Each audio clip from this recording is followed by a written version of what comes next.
பாச வினைகள் பற்றது நீக்கி உண்பதம் பெறவே உணரலாலே. ஹாய், எல்லாருக்கும் வணக்கம். எல்லாரும் எப்படி இருக்கீங்க? நான் ரொம்ப நல்லா இருக்கேன். என்னோட வீடியோவை சப்போர்ட் பண்ற எல்லாருக்கும் ரொம்ப நன்றி. கீப் சப்போர்ட்டிங், கீப் வாட்சிங். ஸோ இன்னைக்கு வீடியோல இந்த லா ஆஃப் அட்ராக்ஷன், மேனிஃபெஸ்டேஷன் இதெல்லாம் எப்படி பண்றதுங்கிறத பார்க்க போறோம். அதாவது பிரபஞ்ச இயக்கத்தை பத்தி தெரிஞ்சுக்க போறோம். இந்த பிரபஞ்சத்துக்கிட்டையும் நம்ம எந்த ஒரு விஷயத்த கொடுத்தாலும் அதை திரும்பவும் இரட்டிப்பா நமக்கு கொடுக்குது. இப்போ நம்ம லைஃப்ல நடக்கிற பல பிரச்சனைகளுக்கும் காரணம் நம்மளோட நெகட்டிவிட்டி தான். ஆனா இதுல இருந்து விலகி நம்ம ஆசைப்படக்கூடிய அந்த கனவு பாதையில போறதுக்கான வழிகளை தான் இதுல பார்க்க போறோம்.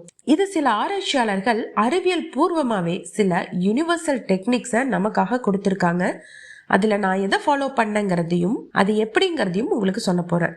ஸோ ட்ரஸ்ட் மீ, இந்த வீடியோ நிறைய பேத்துக்கு ஒரு மாற்றத்தை தரக்கூடியதா அமையலாம். ஸோ ஸ்கிப் பண்ணாம வீடியோவை ஃபுல்லா பாருங்க. பொதுவாகவே இங்க 2 விதமான மனிதர்கள் இருக்காங்க. ஒருத்தர் லாஜிக்கல் தியரி படி வாழ்றவங்க, ரெண்டாவது பாசிபிலிட்டி லெவலுக்கு போறவங்க. ஃபர்ஸ்ட் இந்த லாஜிக்கல் தியரி. அதிகப்படியான மக்கள் இந்த லாஜிக்கல் தியரி படி தான் வாழ்ந்துட்டு இருக்காங்க. இந்த ஒரு காலத்துல எல்லாமே லாஜிக் படி தான் நடக்கும். இதுக்கு முன்னாடி காலம் காலமா எதெல்லாம் நடந்ததோ, எதெல்லாம் நிரூபிக்கப்பட்டதோ அது மட்டும்தான் நடைமுறையில சாத்தியம்னு நம்புவாங்க. உழைப்புக்கேற்ற பணம், சோ அதிகமா சம்பாதிக்கணும்னா அதிகமா உழைக்கணும் அப்படின்ற கருத்தை தான் முன் வைப்போம். இப்ப இந்த மேனிஃபெஸ்டேஷன், லா ஆஃப் அட்ராக்ஷன் இதெல்லாம் போய் உண்மை இல்லைன்னு சொல்றோம்னா அது இந்த லாஜிக்கல் லெவல்ல இருந்துதான் சொல்றோம். இவங்க எல்லாரும் சொல்றது என்னன்னா, லாஜிக்கலி இது சாத்தியம் இல்லை. எப்படி இன்னைக்கு படிப்பறிவே இல்லாத அடிமட்டத்துல இருக்க ஒருத்தர் நாளைக்கு ரொம்ப பெரிய இடத்துக்கு போக முடியும்னு நினைச்சா அது நடந்துருமா அப்படின்னு கேள்வி கேக்குறாங்கன்னா, அவங்க எல்லாரும் இந்த லாஜிக்கல் லெவல்ல இருந்துதான் கேக்குறாங்க. இது லிமிட்டேஷன்ஸால சூழப்பட்டது. இங்க இருக்கும்போது நம்மளே கனவு கண்டாலும் கூடவே லிமிட்டிங் பிலீஃப்ஸும் வந்துருது. அதாவது இப்ப எனக்கு ஒரு பெரிய வீடு வேணும், 2 கார் வேணும், ஐபோன், நிறைய பணம் சம்பாதிக்கணும், இப்படி இது எல்லாத்தையும் இந்த லாஜிக்கல் லெவல்ல இருந்து யோசிக்கும் போது இந்த லாஜிக்கே நம்மள கேள்வி கேட்க ஆரம்பிக்கும். எப்படி இதெல்லாம் சாத்தியம்? அப்படியே கனவு வாழ்க்கையில மிதக்கிறோம். இருக்கிறத விட்டுட்டு பறக்கிறதுக்கு ஆசைப்படுறோம். நமக்கே 20,000 தான் சம்பளம், நம்ம எப்படி 500 கோடிக்கு சொத்து சேர்க்க முடியும் அப்படின்னு அதுவே நம்மள கேள்வி கேட்க ஆரம்பிச்சிரும். ஏன்னா நம்ம இந்த லாஜிக்கல் லெவல்ல இருந்து பாசிபிலிட்டியில இருக்க சில விஷயங்களை கேட்கிறோம். அதனால தான் நம்மனால அதை அட்ராக்ட் பண்ண கஷ்டமா இருக்கு. நம்ம எல்லாருக்குமே நம்ம ஆசைப்பட்ட கனவு வாழ்க்கைய வாழ்றதுக்கான உரிமை இருக்கு. ஆனா நம்ம எந்த ஒரு கனவை கண்டாலுமே நான் இதை சாதிக்கணும், அதை சாதிக்கணும் அப்படின்னு யோசிச்சுட்டே இருப்போம். ஒரு 10 நிமிஷம் கூட ஆகாது, உடனே அட நமக்கு எப்படி இதெல்லாம் நடக்கும், நம்ம எப்படி அவ்வளவு பெரிய இடத்துக்கு போக முடியும்னு யோசிக்க ஆரம்பிச்சிருவோம். இந்த மாதிரியான எண்ணங்கள் வருதுன்னா இன்னும் நீங்க இந்த லாஜிக்கல் லெவல்ல இருக்கீங்கன்னு தான் உணர்த்துது. இதுதான் லிமிட்டேஷன். எல்லாரும் எல்லா விஷயத்தையும் ஒரு லிமிட்டுக்குள்ள மட்டும்தான் நடக்க முடியும், ஒரு லிமிட்டுக்குள்ள மட்டும்தான் செயல்படுத்த முடியும், சாதிக்க முடியும் அப்படின்ற நம்பிக்கை இங்க அதிகம். ஸோ இங்க இருக்க பலர் சொல்ற ஒரு விஷயம் என்னன்னா, இந்த லா ஆஃப் அட்ராக்ஷன்லாம் என்னால நம்ப முடியாது, இதுக்கெல்லாம் சயின்டிபிக்கலி ப்ரூஃப் இல்லை அப்படிங்கிறதா. பொதுவாகவே நம்மளோட 5 சென்சஸால உணரக்கூடிய விஷயங்களை மட்டும்தான் இந்த சயின்ஸால ப்ரூஃப் பண்ண முடியும். ஆனா இந்த பிரபஞ்சங்கிறது நம்மளோட இந்த 5 சென்சஸையும் தாண்டி பறந்து விரிஞ்சது.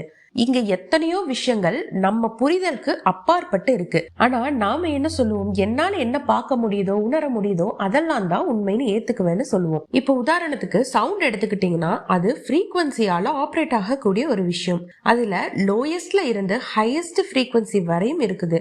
இது எல்லாத்தையும் ஹியூமன்ஸால கேட்க முடியுமான்னு கேட்டா கண்டிப்பா முடியாது. ஆனா சில அனிமல்ஸால அதை கேட்க முடியும்னு சயின்டிஸ்டே சொல்றாங்க. சோ ஹியூமன்ஸால கேட்க முடியலங்கிறதுக்காக அது இல்லைன்னு அர்த்தம் ஆயிடாது. இன்னும் சயின்டிஸ்டால கூட கண்டுபிடிக்க முடியாத ஃப்ரீக்வன்சிஸும் இருக்கு. இதே மாதிரி தான் இந்த லா ஆஃப் அட்ராக்ஷனையும் நம்ம புரிஞ்சுக்கணும். அடுத்து இந்த பாசிபிலிட்டி லெவல். இங்கதான் நம்ம கற்பனைக்கும் எட்டாத விஷயங்களை கூட பாசிபிள் ஆக்க முடியும்.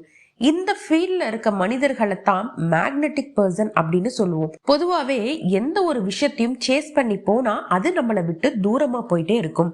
யார் ஒருத்தர் தனக்கு எந்த விஷயம் வேணுமோ அதன் பின்னாடி சேஸ் பண்ணி போகாம அட்ராக்ட் பண்றாங்களோ அவங்கள தான் மேக்னெட்டிக் பர்சன் சொல்லுவோம். நீங்க ஒரு மேக்னெட்டிக் பர்சனா மாறிட்டீங்கன்னா உங்களோட கனவை தேடி நீங்க துரத்த தேவையில்லை, நீங்க ஆசைப்பட்ட வாழ்க்கை உங்களை தேடி வரும். இதைத்தான் இந்த லா ஆஃப் அட்ராக்ஷன், மேனிஃபெஸ்டேஷன் மூலியமா ஈஸியா செயல்படுத்த முடியுது. இந்த டெக்னிக்ஸ் எப்படி பண்றதுன்னு தெரியலனா இந்த வீடியோவோட எண்ட்ல சொல்லியிருக்கேன், ஃபுல்லா பாருங்க. சரி, இந்த மேக்னெட்டிக் பர்சனை எல்லாம் நம்மளே பல வாட்டி லைஃப்ல சந்திச்சு இருப்போம். நம்ம கூடவே தான் இருப்பாங்க. அவங்க ஒன்றும் எக்ஸ்ட்ராடினரி டேலண்ட் உள்ளவங்களால இருக்க மாட்டாங்க. ஆனா அவங்க லைஃப்ல அவங்க என்னென்ன விஷயங்களை நினைச்சாலும் எதிர்பார்த்தாலும் அந்த விஷயங்கள் எல்லாம் ரொம்ப ஈஸியா அவங்களுக்கு கிடைச்சிட்டே இருக்கும்.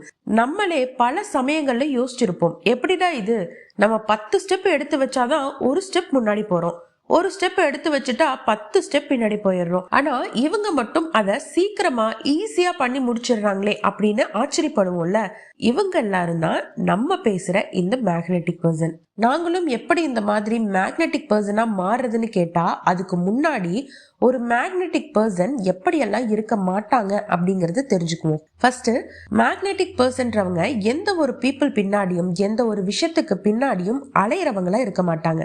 அடுத்து, எந்த ஒரு விஷயத்துக்காகவும் அவங்க கிட்ட ஒரு பயமோ பதட்டமோ இருக்காது. அடுத்து, இவங்க தனக்கு நடக்கிற எந்த ஒரு விஷயத்துக்கும் அவங்க தான் காரணம், இவங்க தான் காரணம்னு அடுத்தவங்களை கை காட்ட மாட்டாங்க, பிளேம் பண்ண மாட்டாங்க. ஃபோர்த்து, தன்னை எப்பவுமே ஒரு பாதிக்கப்பட்டவங்களா இல்ல பாவப்பட்டவங்களா ஃபீல் பண்றது காட்டிக்கிற மாதிரியான விஷயங்களை இவங்க செய்ய மாட்டாங்க. சரி, இவங்க எப்படி இருப்பாங்கன்னு இப்ப பார்க்கலாம்.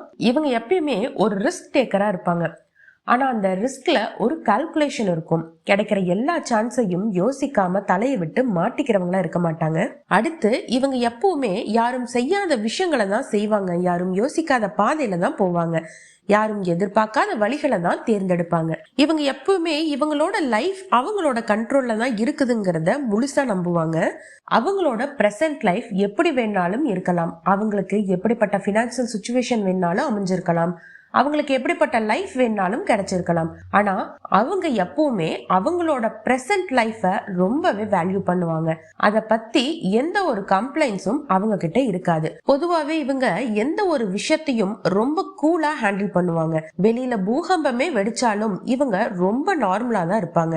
அவங்கள எந்த ஒரு மனிதனும் எந்த ஒரு சூழ்நிலையும் அசைச்சு பார்க்கவே முடியாது. அடுத்ததா, இவங்க லைஃப்ல எதை ஆசைப்பட்டாலும் அதை அடைய முடியுங்கிற நம்பிக்கை இவங்க கிட்ட அதிகமா இருக்கும்.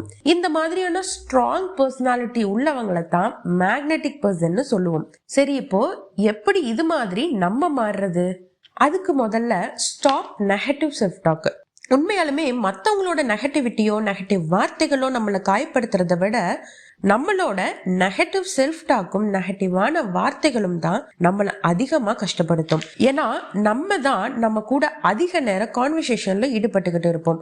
நம்ம ஓப்பனா வெளியில அதை பேசலினாலும் மனசுக்குள்ள பேசிக்கிட்டே தான் இருப்போம். அதுவும் அது அதிகமா ஒரு நெகட்டிவ் டாக்கா தான் இருக்கும். என்னைக்கு இந்த நெகட்டிவ் செல்ஃப் டாக்க பாசிட்டிவாவும் உங்களை ஊக்கப்படுத்தக்கூடிய விதத்திலையும் இருக்கோ அப்பவே நீங்க ஒரு மேக்னெட்டிக் பர்சனா மாற தொடங்கிடுவீங்க. ஆனா அதிகமா நம்ம நெகட்டிவான வார்த்தைகளே பேசி பழகி இருப்போம். நம்ம மைண்டும் நெகட்டிவான விஷயங்களுக்கே உடனே ரியாக்ட் பண்ணி பழகி இருக்கும். நான் எவ்வளவோ முயற்சி பண்ணாலும் என்னால மாத்த முடியல, என்ன பண்றதுன்னு கேட்டா இதுக்குத்தான் தாட் ஸ்டாப்பிங் டெக்னிக் அப்படின்னு ஒரு மெத்தட் இருக்கு. அதாவது எப்பெல்லாம் உங்களுக்கு நெகட்டிவான செல்ஃப் டாக் வருதோ அப்பெல்லாம் சத்தமா ஸ்டாப் அப்படின்னு உங்க மைண்டுக்கு கத்தி சொல்லிடுங்க. இப்படி சொல்லும் போது ஒரு நிமிஷம் உங்க மைண்டே ஸ்தம்பிச்சு செயல்பட ஆரம்பிக்கும். ஆனா இதை தொடர்ந்து பண்ண வேண்டியது ரொம்ப அவசியம். 2 வாட்டி 3 வாட்டி பண்ணிட்டு எங்க ஒரு சேஞ்சஸும் நடக்கலன்னு கேட்டா ஒரே நாள்ல ஜிம்முக்கு போயிட்டு உடம்பு குறையலன்னு யோசிக்கிற மாதிரி ஆயிடும். அதனால இந்த மெத்தடை தொடர்ந்து பண்ண வேண்டியது ரொம்ப ரொம்ப அவசியம். சரி, இப்போ இந்த பாசிபிலிட்டி லெவலுக்கு போறதுக்கு முக்கியமா நீங்க தெரிஞ்சுக்க வேண்டிய ஒரு விஷயம் என்னன்னா ஃபீலிங்ஸ். நம்மளோட இந்த ஃபீலிங்ஸை வச்சுதான் நம்ம எல்லா விஷயங்களையும் அட்ராக்ட் பண்றோங்கிறது தான் உண்மை. இதை சயின்டிஃபிக்கா எக்ஸ்பிளைன் பண்ணணும்னா நம்மளோட ஒவ்வொரு ஃபீலிங்ஸ்க்கும் ஒவ்வொரு விதமான ஃப்ரீக்வன்சிஸ் இருக்கிறத கண்டுபிடிச்சிருக்காங்க. இப்போ இந்த சார்ட்டை பாருங்க. இந்த லோ ஃப்ரீக்வன்சில இருக்கக்கூடிய பயம், கோபம், அவமானம், குற்ற உணர்வு, அக்கறையின்மை, சோகம், இந்த மாதிரியான நெகட்டிவ் ஃபீலிங்ஸ் எல்லாமே ஹெவி ஃப்ரீக்வன்சி அப்படின்னு சொல்லுவோம். ஏன்னா இந்த மாதிரியான ஃபீலிங்ஸ்ல இருக்கும்போது நம்மளோட மனசே ரொம்ப பாரமா இருக்கும். அதோட இது நம்மளோட எனர்ஜி எல்லாத்தையும் ட்ரெயின் பண்ணிடும். ஆனா அதே சமயத்துல அன்பு, மகிழ்ச்சி, அக்செப்டன்ஸ் 2 பக்கத்தையும் கேட்டு முடிவெடுக்கிற நடுநிலை தன்மை, அமைதி, லவ், இது எல்லாமே ஹை ஃப்ரீக்வன்சியால இருக்கும். இந்த நல்ல ஃபீலிங்ஸ் எல்லாமே லைட் ஃபீலிங்ஸ் அப்படின்னு சொல்லுவோம். இந்த ஃபீலிங்ஸ்லயே ஹையஸ்ட் லெவல் உள்ள ஃப்ரீக்வன்சி என்னன்னா என்லைட்டன்மெண்ட், அதாவது ஞானம் பெற்ற நிலை. இந்த நிலையில இருக்கிறவங்களால தான் ஹையஸ்ட் ஃப்ரீக்வன்சியான ஃபீலிங்ஸ உணர முடியும். இந்த ஹை ஃப்ரீக்வன்சிய கொண்டு வர ஸ்பிரிச்சுவல் பிராக்டிசஸ் மட்டும்தான் நமக்கு உதவி செய்யும். அதாவது ஆன்மீக தேடல். உங்களை நீங்களே ஆன்மீகத்துல ஈடுபடுத்திக்கிறது மூலியமாவும் அதிகமா தியானம் பண்றது மூலியமாவும் இந்த ஃப்ரீக்வன்சிஸ உணர முடியும். சோ எப்பெல்லாம் டைம் கிடைக்குதோ அப்பெல்லாம் இந்த பாசிபிலிட்டி லெவலுக்கு போங்க, ஹை ஃப்ரீக்வன்சிஸ உணர தொடங்குங்க. அப்பதான் பாசிட்டிவான எனர்ஜியில நேரத்தை செலவழிப்பீங்க. அந்த பாசிட்டிவ் எனர்ஜி இன்னும் அதிக பாசிட்டிவான விஷயங்களை உங்க வாழ்க்கையில கொண்டு வந்து சேர்க்கும். சரி, இப்போ என்னதான் இந்த அளவுக்கு நல்ல அதிர்வுகளை பத்தி நினைச்சாலும் கூட நம்ம மனசு என்னமோ அதிகமா இந்த லோயஸ்ட் ஃப்ரீக்வன்சியை தான் ஃபர்ஸ்ட் அட்ராக்ட் பண்ணுது. இதுக்கு என்ன பண்றது? பொதுவா இந்த மாதிரியான அதிர்வுகள் ஒரு மனிதனுக்கு எப்ப வெளிப்படும்னா, நீங்க ஒரு நெகட்டிவ் சிச்சுவேஷன்ல இருக்கும்போது, அடுத்தவங்களால நீங்க பாதிக்கப்படும் போது, இல்ல ஏதோ ஒரு காரணத்துக்காகவோ இல்ல தன்னை காப்பாத்திக்கிறதுக்காகவோ உங்களை குற்றவாளியா காட்ட முயற்சி பண்ணும்போது அதிகமா இந்த மாதிரியான அதிர்வுகள் வெளிப்படுது. ஆனா இது எல்லா மனிதர்களும் ஃபேஸ் பண்ணக்கூடிய ஒரு விஷயம் தான். இந்த மாதிரியான சிச்சுவேஷன்ல நீங்க அதிகமா எக்ஸ்பிளைன் பண்ணும் போதோ இல்ல அடுத்தவங்களோட தவற நான் சுட்டி காட்டுறேன் இல்ல திருத்துறேன் இப்படின்னு நினைக்கும் போதுதான் இந்த மாதிரியான ஃப்ரீக்வன்சிஸ் அதிகமா வெளிப்படுது. ஏன்னா இதுக்காக அதிகம் நீங்க பேச வேண்டியது வரும். அப்ப நான் பேசக்கூடாதான்னு கேட்டா, பொதுவாவே எந்த ஒரு விஷயத்த அதிகம் இம்பார்ட்டன்ஸ் கொடுத்து பேசுறீங்களோ அதை தான் ஃபர்ஸ்ட் அட்ராக்ட் பண்ண ஆரம்பிப்பீங்க. அது தேவையே இல்லைன்னு தெரிஞ்சாலும் அதை உங்களால தள்ளி வைக்க முடியாது. நம்ம ஒரு விஷயத்த ஃபர்ஸ்ட் சொல்லிட்டா வெளிப்படுத்திட்டாலோ நம்ம தான் சரி. அதுவே நமக்காக நம்மளே பேசல ரியாக்ட் பண்ணலன்னா நம்ம தான் தப்பு. இப்படித்தான் காலங்காலமா இந்த ஒரு விஷயத்த வச்சு எல்லாரும் எல்லா விஷயத்தையும் மாத்திடலான்னு நம்புவோம். ஆனா உண்மையிலேயே நீங்க ஒரு விஷயத்த சொல்லும் போது மத்தவங்க அந்த ஒரு டைரக்ஷன்ல தான் யோசிக்க தொடங்குறாங்க. அதுவே நீங்க எதையும் சொல்லாம வேடிக்கை பார்க்கும் போது லெட்கோ பண்ணும்போது பல டைரக்ஷன்லயும் அதை பத்தி யோசிக்க தொடங்குவாங்க. டைரக்டா உங்ககிட்ட இருந்து கேட்கணும்ன்ற ஆர்வம் தொடங்குது. இதுவே உங்களுக்கு தேவையான உண்மை கிட்ட ரொம்ப சீக்கிரமா கொண்டு போய் சேர்க்கும். சோ ஒரு வாட்டி எந்த ஒரு சூழ்நிலையிலும் பொறுமையா இருக்க முயற்சி பண்ணி பாருங்க. ஏன்னா எப்பவுமே பொறுமையா இருக்கிறதுக்கு தான் தைரியம் தேவையே தவிர கோபங்கிறது மிருகங்களுக்கும் வருது. சரி, இந்த மாதிரியான நெகட்டிவ் எனர்ஜில இருந்து நம்மள எப்படி பாதுகாக்கிறது? இதுக்கு தான் நம்ம முன்னோர்கள் பல முத்திரைகளையும் தியான முறைகளையும் நமக்காக கொடுத்திருக்காங்க. அதுலயும் இது எல்லாருக்கும் தெரிஞ்ச ஒரு முத்திரை. இந்த முத்திரைய ரொம்ப பிரபலமான ஒருத்தர் தன்னுடைய வாழ்க்கையில அதிகமா பயன்படுத்தி இருப்பாரு. அது யாருன்னு கேட்டா நம்மளோட சூப்பர் ஸ்டார் தான். இவரு தன்னோட படங்கள்லயும் சரி பேட்டிகள்லயும் சரி எல்லா இடங்கள்லயும் டைம் கிடைக்கும் போதெல்லாம் இந்த முத்திரைய வச்சிருப்பாரு. இந்த முத்திரைய அதிகமா பயன்படுத்தும் போது நம்மளோட பிரெயின் ஷார்பன் ஆகுது, மெமரி பவர் இன்க்ரீஸ் ஆகுது. தூக்கம் நல்லா வரதோட ரொம்ப முக்கியமான ஒரு விஷயம், நம்ம கிட்ட இருக்க பாசிட்டிவ் எனர்ஜி வெளியே போகாது, நெகட்டிவ் எனர்ஜி உள்ள வரதையும் இது தடுத்துரும்.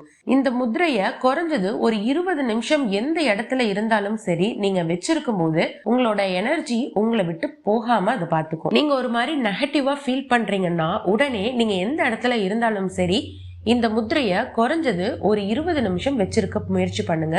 முடிஞ்சா உங்க கண்களையும் மூடிடுங்க. சரி, இப்போ இந்த டெக்னிக்கை எப்படி செய்யறதுன்னு பார்க்கலாம். நீங்க மேனிஃபெஸ்டேஷன் பண்றீங்கன்னா கண்டிப்பா அதை 3 to 5 செய்யும் போதுதான் ரொம்ப எஃபெக்டிவா இருக்கும். இந்த நேரத்துல உங்களோட நேர்மறையான சிந்தனைகளும் பிரார்த்தனைகளும் சீக்கிரமாவே நிறைவேறுது. இத எல்லா மதங்களுமே ஒத்துக்கிறாங்க. ஹிந்துஸ் இந்த நேரத்தை பிரம்ம முகூர்த்தம்னு சொல்றாங்க. கிறிஸ்டின்ஸ் இதை 4th watch அப்படின்னு சொல்லுவாங்க. இதையே சீக்கிசம் அம்ரித் வேலைனும் இஸ்லாம் இதை ஃப்ரஜ்னும் சொல்றாங்க. எல்லாரும் சொல்ற இந்த டைம் அதிக ஆன்மீக சக்தி கொண்ட நேரமாகவும் தியானம் பிரார்த்தனை செய்ய உகந்ததாகவும் இருக்கு. சரி, இதுல மொத்தமா 3 டெக்னிக்ஸ் இருக்கு. ஃபர்ஸ்ட், நமக்கு என்ன தேவையோ அது கிடைச்சது மாதிரி மேனிஃபெஸ்ட் பண்றது. செகண்டு, அதையே ரிட்டன்ல எழுதுறது. தேர்டு, நமக்கு கேட்குற மாதிரி அதையே ஓரலா சொல்றது. ஏன் இந்த டெக்னிக்ஸ்லாம் இவ்வளோ முக்கியமாக நான் சொல்கிறேன்னா, எல்லார் மனசுலையும் நிறைய கனவுகள் இருக்கும். ஆனால் அந்த கனவுக்கும் நாம் வாழ்கிற இந்த வாழ்க்கைக்கும் சம்மந்தமே இருக்காது. கனவு எப்போதும் கனவாவே இருக்கும். வாழ்க்கையில இருக்க கஷ்டங்கள் தொடர்ந்துட்டே தான் இருக்கும். அப்படி வெறும் கனவு காண்றவரா இல்லாம அந்த கடமை அடையிறவரா மாறணும்னு நினைச்சீங்கன்னா இந்த லா ஆஃப் அட்ராக்ஷன் டெக்னிக்கை கரெக்டா ஃபாலோ பண்ணுங்க. இப்போ ஃபர்ஸ்ட் ஒன், மேனிஃபெஸ்டேஷன் எப்படி பண்றதுன்னு பார்க்கலாம். ஃபார் எக்ஸாம்பிள், இப்போ உங்களுக்கே ஒரு வீடு வாங்கணும்னு ஆசை இருக்குன்னு வச்சுப்போம். நாளைக்கே நீங்க உங்க கனவு வீட்டை வாங்கணும்னு ஆசைப்பட்டா இன்னைக்கே அதுல வாழ்ற மாதிரியான உணர்வுகளை வெளிப்படுத்த தொடங்குங்க. அந்த வீட்டில தான் நீங்க இருக்கீங்க. அந்த வீட்டில இருந்து ஆஃபீஸ் போறீங்க, ஸ்கூலுக்கு போறீங்க, அங்க ஃபேமிலியா ஒன்னு உட்காந்து சாப்பிட்றீங்க. அந்த வீட்டை உங்களுக்கு பிடிச்ச மாதிரி எல்லாம் டெக்கரேட் பண்றீங்க. அங்க வாழ்ற மாதிரி கற்பனை பண்ணணும். நமக்கு தான் கற்பனை பண்றது ரொம்ப ஈஸியாச்சே. நம்ம டெய்லியுமே கனவுகளை காண்டுட்டு தானே இருக்கோம். ஆனா இந்த டைம்ல அதை செய்யும் போது வெறும் கற்பனைன்னு நினைச்சு அதை செய்யக்கூடாது. அங்க வாழ்ற மாதிரியான உணர்வை வெளிப்படுத்தணும். அது ரொம்ப இயல்பாகவும் உண்மையாகவும் இருக்கணும். நம்பிக்கை இல்லாமையோ ரொம்ப ஃபேண்டசியாவோ இல்ல சம்பந்தமே இல்லாத சாத்தியம் இல்லாத விஷயங்கள் எல்லாம் கொண்டு வந்து பொருத்தி பார்க்க கூடாது. ஏன்னா யூனிவர்ஸே நம்ம ஃபைல் எடுத்து மேல வச்சு பார்த்தாலும் நம்ம இந்த மாதிரி எல்லாம் செய்துட்டு இருந்தா நம்ம இன்னும் நம்ம லைஃபை அவ்வளோ சீரியஸாக எடுத்துக்கலன்னு மீண்டும் மீண்டும் டெஸ்ட் பண்ணிக்கிட்டே இருக்கும். ஸோ சரியான விதத்தில் மேனிஃபெஸ்ட் பண்ணுங்க. அடுத்து ரிட்டன் டெக்னிக். நம்ம கனவுகளை ஆழமாக நம்ம மனசில் பதிய வச்சா போதாதா? ஏன் எழுதணும்? அதுதானே உங்கள் கேள்வி. இப்போ ஒரு குகையில் மாட்டிருக்கீங்கன்னு வச்சுப்போம். அங்கே ஒரு டார்ச் லைட் கிடைக்குது. அதை வெளிச்சத்தை வச்சு எப்படியும் வெளியே போயிடலாம் அப்படின்னு ஒரு நம்பிக்கை வரும்ல. அதே மாதிரி தான் வாழ்க்கையில எப்படி ஜெயிக்கணும்னு யோசிச்சுட்டு இருக்க உங்க கனவுகள் மேல இந்த ரைட்டிங் டெக்னிக் ஒரு வெளிச்சத்தை பாய்க்குது. சரி, இப்போ நான் இதை எப்படி எழுதுனங்கிறத காட்டுறேன். நானும் கூட எடுத்த உடனே இந்த ரைட்டிங் டெக்னிக்கை அவ்வளோ சீரியஸாவோ இல்லை ப்ராப்பராகவோ எழுதலை. எனக்கு எப்பவுமே டைரி எழுதுறதுனா பிடிக்கும். எனக்கு அந்த ஹேபிட் முன்னில இருந்தே இருக்கு. ஸோ இப்படி ஒரு ரைட்டிங் டெக்னிக் பற்றி தெரிஞ்சதும் அதுலேயே பின்னாடி திருப்பி எழுத ஆரம்பித்தேன். ஆனால் அதில் கிடைச்ச ரிசல்ட் என்ன அதை ப்ராப்பராக செய்ய வச்சுது. இதில் ஒரே ஒரு வரியை தான் தொடர்ந்து நான் 11 வாட்டி 21 வாட்டி எழுதிட்டு இருந்தேன். அது என்னன்னா, நான் ஒரு வெற்றியாளன் அப்படிங்கிறது தான். இது எல்லாரும் யூஸ் பண்ற ரொம்ப காமனான ஒரு அஃபர்மேஷன். இதுல வெற்றின்னு சொல்லும் போது ஒரு போட்டியில ஜெயிக்கிறது மட்டும் வெற்றி கிடையாது. உங்க வாழ்க்கையில ஜெயிக்கிறதும் ஒரு வெற்றி தான். வாழ்க்கையவே ஜெயிக்கிறதும் ஒரு வெற்றி தான். எந்த சூழ்நிலையும் நம்ம நேர்மையா இருக்கிறதும் ஒரு வெற்றி தான். ஒரு தப்ப சரின்னு ஒத்துக்காம இருக்கிறதும் வெற்றி தான். நமக்கு தேவையானதை அடையிறது கூட ஒரு வெற்றி தான். ஸோ இந்த அஃபர்மேஷன் ரொம்ப காமனாக எல்லாராலையும் யூஸ் பண்ணக்கூடியது. இதுக்கப்புறம் தான் நான் ரைட்டிங் டெக்னிக்கை ப்ராப்பராக செய்ய தொடங்கினேன். சரி, இதை எப்படி எழுதணும், எப்போ எழுதணும், எதுக்காக எழுதணும், என்ன எழுதணுங்கிறதெல்லாம் பார்க்கலாம். ஃபர்ஸ்ட் இதை எப்படி எழுதணும்னு சொல்கிறேன். நான் பண்ணது மாதிரி எழுதுகிற டைரியிலேயே பின்னாடி பக்கமாக திருப்பி எழுதுறதோ இல்லை கிடைக்கிற பேப்பர்லாம் எழுதி காற்றுல பறக்க விடுற மாதிரியெல்லாம் பண்ணிங்கன்னா இந்த பழக்கமும் உங்களை விட்டு சீக்கிரமாக காணாமல் போயிடும். ஸோ இதுக்குன்னு தனியா ஒரு நோட் போட்டு எழுத தொடங்குங்க. நீங்க எழுதுற ஒரு கனவை ஒரு வாட்டி எழுதினாலே போதும். அதை 11 வாட்டியோ 21 வாட்டியோ எழுதணும்னு அவசியம் இல்லை. ஒரு வாட்டி எழுதினாலும் 11 வாட்டி எழுதினாலும் ஒரே ரிசல்ட் தான். ஆனா அதை தனியா ஒரு நோட்ல எழுதுங்க. அடுத்தது இதை எப்போ எழுதணும்? முன்னாடி சொன்ன மாதிரி பிரம்ம முகூர்த்தத்துல எழுதுறது தான் ரொம்ப நல்லது. முடிஞ்ச வரைக்கும் அந்த டைம்ல எழுதி முடிக்க பாருங்க. இல்லைன்னா அட்லீஸ்ட் காலையில எழுந்ததுமாவது எழுதுங்க. சரி, இதை எதுக்காக எழுதணும்? இப்போ நீங்களே கனவு காண்றீங்கன்னா அந்த கனவு உங்களோட எண்ணங்கள்ல மட்டுமே இருந்திருக்கும். அதுவே நீங்க எழுதும்போது முதல்ல இந்த உலகத்துல அது ஒரு வடிவம் பெறுது. அதுவே நிஜத்துல உருவம் பெறறதுக்கான வாய்ப்பு அதிகமாக்குது. அடுத்து இதுல என்னதான் எழுதுறது? நான் லைஃப்ல என்ன பண்ண போறேன், என்னவா ஆக போறேன் அப்படிங்கிற எந்த ஒரு ஐடியாவுமே எனக்கு கிடையாதுன்னு சொன்னீங்கன்னா ஒரு நிமிஷம் யோசிச்சு பாருங்க. உங்க லைஃப் உங்களுக்கு பிடிச்ச மாதிரி இல்லைன்னா எப்படி இருந்தா உங்களுக்கு பிடிக்குமோ அதுதான் உங்க கோல்ஸ். இப்போ 100% பேர்கிட்ட கேட்டா அவங்க சொல்றது எனக்கு நல்லா படிக்கணும், பெரிய வேலைக்கு போகணும், நிறைய சம்பாதிக்கணும். இதைத்தான் அதிகப்படியான மக்கள் சொல்லுவாங்க. ஆனா உங்க கனவுகளோ ஆசைகளோ ஒரு விஷயத்த மட்டும் ஃபோக்கஸ் பண்ணி இருக்கக்கூடாது. அப்படி இருக்குதுன்னா அது உங்களுக்கு முழுமையான திருப்தியை அளிக்காது. ஏன்னா உங்க கனவுகள் அப்படிங்கிறது உங்க லைஃபோட எல்லா விஷயங்களையும் டச் பண்ணதா இருக்கணும். அதாவது உங்க ஹெல்த், வெல்த், கெரியர், ரிலேஷன்ஷிப் அப்படின்னு எல்லாத்தையும் நீங்க இதுல எழுதி இருக்கணும். அப்பதான் உங்க வாழ்க்கையும் முழுமை அடைஞ்சதா உணர்வீங்க. சரி, நான் ஏன் இந்த ரைட்டிங் டெக்னிக்கை இவ்வளோ டீட்டெயில்டா சொல்றேன்னா, எனக்கு இமீடியட்டான ரிசல்ட் கொடுத்ததுல 2 விஷயம். ஒன்று இந்த மெத்தட், அப்புறம் வேல்மாறல். இந்த டெக்னிக் மாதிரியே வேல்மாறலும் ஒரு அசுர வேகத்துல செயல்படக்கூடியது. நான் முன் சொன்ன மாதிரி நீங்க ஹையர் ஃப்ரீக்வன்சியை அட்ராக்ட் பண்ணணும்னு நினைச்சீங்கன்னா இந்த மாதிரியான வேதங்கள் படிக்கலாம். அதுலயும் நான் எப்படி படிச்சேன்னா, இப்போ நீங்க மெடிடேஷன் கிளாஸ்லாம் அட்டன் பண்ணிருந்தீங்கன்னா கண்டிப்பா தெரிஞ்சிருக்கும். அங்க முக்கியமா ஒரு மெடிடேஷன் டெக்னிக்கை சொல்லி கொடுத்துருப்பாங்க. நான் அதை வச்சு அதே போல வேல்மாறல படித்தேன். ஸோ நான் அதை கண்டிப்பாக தனியாகவே ஒரு வீடியோவாக போட்டுடுறேன். ஏன்னா அது நிறைய பேத்துக்கு கண்டிப்பாக ஒரு யூஸ்ஃபுல்லாக தான் இருக்கும். நான் ஆல்ரெடி நிறைய வீடியோஸ் வேல்மாறல நம்ம சேனலில் போட்டிருக்கேன், இனியும் போட போகிறேன். ஸோ அதெல்லாம் பார்க்கலன்னா மறக்காமல் போய் செக் பண்ணி பாருங்கள். தேங்க்யூ.